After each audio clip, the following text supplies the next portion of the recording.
Pour que ce projet ne soit pas limité aux simples acteurs du district, on a impliqué évidemment les acteurs au niveau province.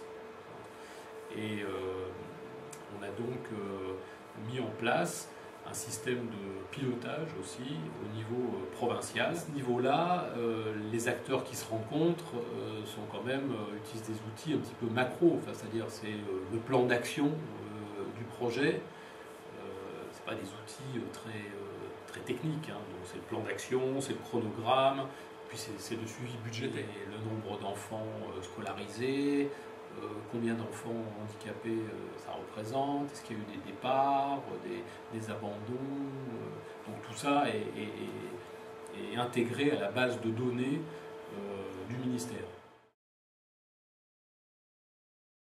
Évidemment, ce genre de rencontres, souvent, finalement, bon, cette année c'est un point de situation, on désamorce des conflits ou des problèmes qui ont pu être qui ont été évoqués pendant la réunion. On n'est pas dans le technique du tout là. Donc c'est plus une actualisation de l'avancée du projet en réunion de haut niveau. Certains souhaitaient que le dispositif de niveau supérieur, enfin, le pilotage intersectoriel à un niveau provincial, soit quand même quelquefois un peu décentralisé sur le terrain. Parce qu'effectivement, on est très souvent un peu loin des réalités au niveau capitale de province. Et ce serait bien aussi que tous ces gens-là voient un peu la réalité des écoles concernées, rencontrent aussi les personnes qui travaillent sur le terrain.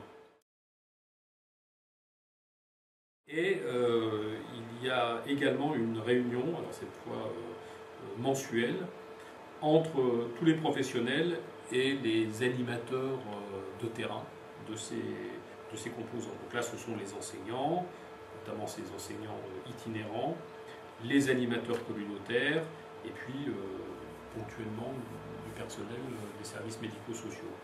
Donc là, c'est vraiment pour travailler sur les cas particuliers et sur les aspects techniques, c'est-à-dire le suivi médico-social des enfants. Ces deux niveaux de pilotage, finalement, peuvent être un petit peu, malheureusement, un peu séparés. Les connexions entre les deux niveaux ne se font pas toujours, sinon par le biais de la chef de projet, la conseillère technique de handicap intellectuel sur place. Mais la fluidité de ces niveaux, ça reste quand même un niveau entre grands responsables, et puis après un niveau entre petites mains de terrain.